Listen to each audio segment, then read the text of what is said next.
Okay, welcome to the course on computer architecture. In the last session, we discussed 5 advanced cache optimization techniques which focus to reduce hit time and increase cache bandwidth. With that continuation, in this lecture, I was going to explain the hardware and the software techniques adapted to reduce the miss rate and miss penalty to improve the cache performance.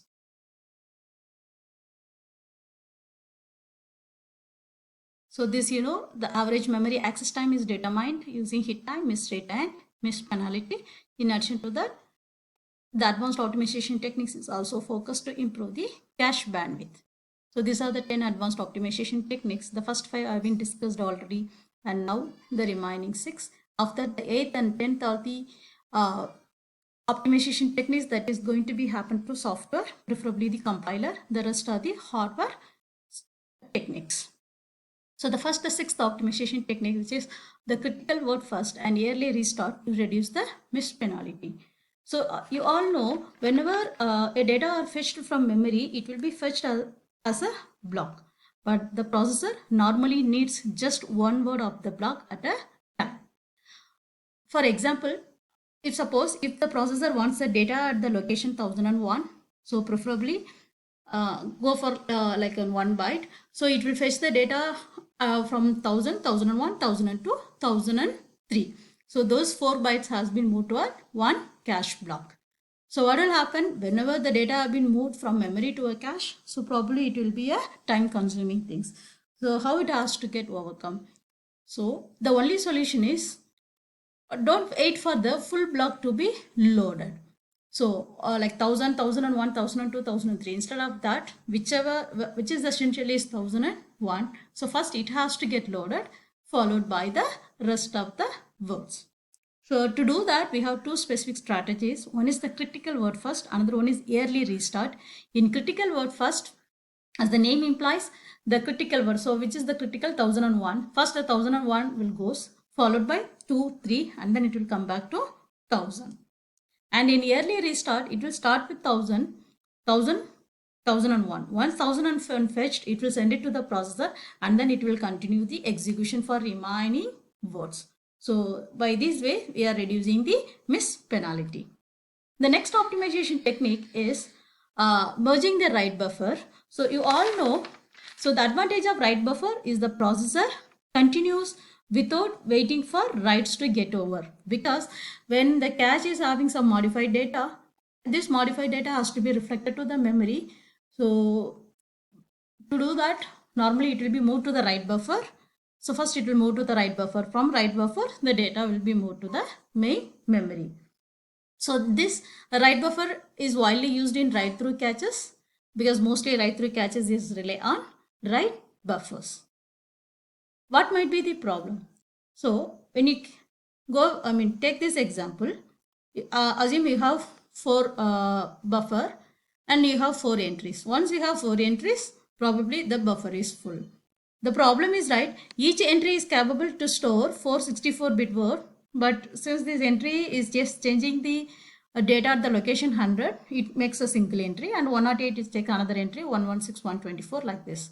So the remaining things are unused, but still the write buffer is full. So this has to be overcome. So the solution is write merging. So what it does, if the buffer contains other modified blocks, the addresses can be checked to see if the addresses of the new data matches the addresses of a valid write buffer entry. So say first 100, let it be 100 has been returned. Next, when 108 comes, there must be a special write buffer controller that should have an idea that 108 is belongs to the cache block where 100 belongs. If it knows that, what it does is it will write 108 to the same 100 entries. Similarly, 116 and 124. Here the write buffer controller should have an idea. So then only it will be useful. So by doing so the same thing, only one write buffer is full, the remaining are free. So that way we can reduce the stall.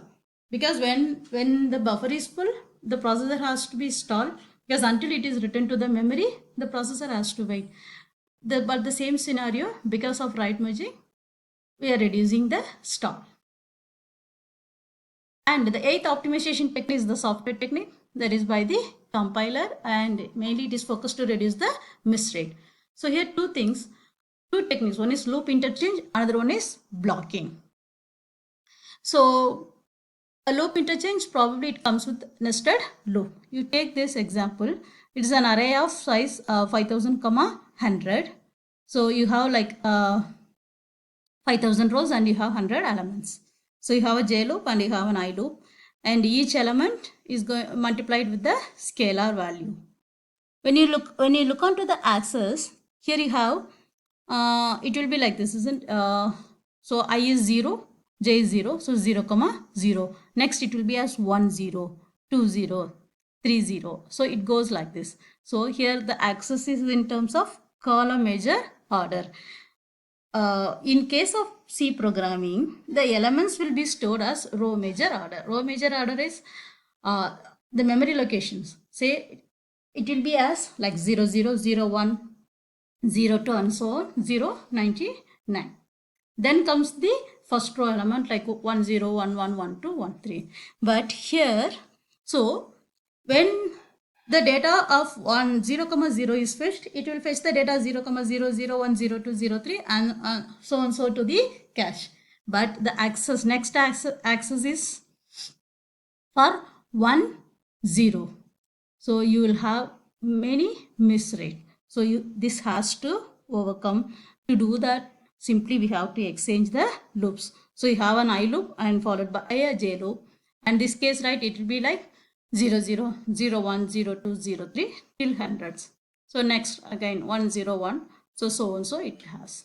So here the goal is, right, you have to maximize the access to the data loaded into the cache before the data are replaced, which means whenever you are fetching some block, you have to make use of all the data in that block. That should be the major goal. The other technique is blocking. The previous case, we have simply interchanged the loop, but in case of blocking, some arrays are accessed by rows and some are by the columns. So the best example is the matrix multiplication. So you know this code already.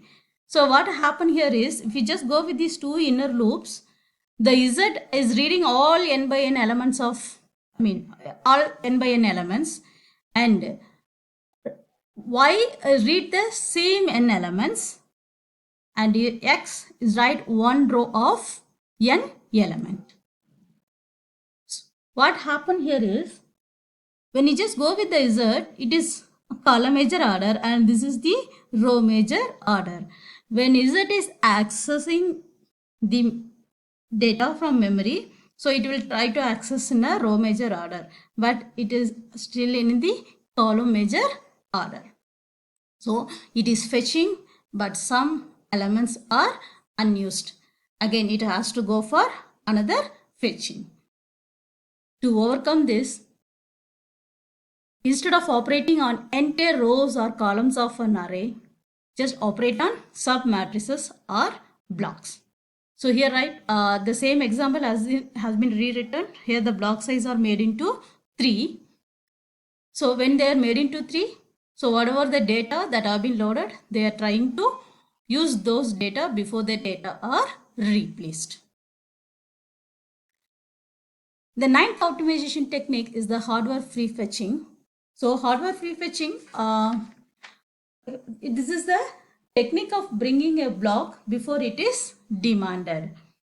So that is, we are free fetching the items before the processor requests them. So both instructions and data can be free fetched.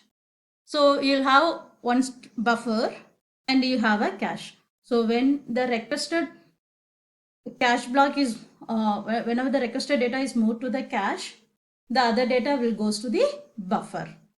When the request comes for the data that is there in the buffer, the request is cancelled and from the buffer the data will goes to the cache. It is happening. So thereby, right, we are reducing the miss rate or miss penalty. Now here the question is, which block has to be free fetched. When a request comes, we are going for free fetching the other instructions or the data. So the question is which has to get free fetched. It is completely under the controller, completely under the free fetch controller. So what it does is it will just analyze the accessing patterns, memory accessing patterns. Based on that, it will start free fetch the instructions and the data. Mostly, right, so far whatever I discussed is a kind of sequential access, and it depends. It may be any pattern. So whatever the free fetch controller is analyzing, so based on that, the free fetch will happens. The last optimization techniques, that is hardware free fetching. This is compiler controlled free fetching. So how it has to be done? The same thing here also, if something has to get free fetched. So to do that, the compiler will insert additional free fetch instructions to request the data before the processor needs it. So this is very important. It is going to insert the free fetch instructions. Here there are two flavors. One is register free fetch, another one is cache free fetch. In register free fetch, it will load the value into the registers, and cache free fetch loads data into the cache and not the registers. When you want to implement this compiler controlled free fetching, the loops are the important targets, because single iterations, first iteration will get to know how it is going to be happen for the remaining iterations. So that way it is easy to insert a free fetch instructions. But whenever you are going to use a free fetch instructions, it may be an additional overhead. So however, compiler must take care to ensure that such overhead do not exceed the benefits. And whenever you are inserting some instructions, sometimes it may be work or sometimes it may leads to an exceptions. So mostly processors today offer non-faulting cache free fetches. So what will happen? So when something is resulting in exceptions, it will turn into no operation, NOP. So those instructions will be turned into an NOP operations. So these are the 10 advanced cache optimization techniques to reduce the hit time, miss rate, miss penalty, and to improve the cache bandwidth. Thank you.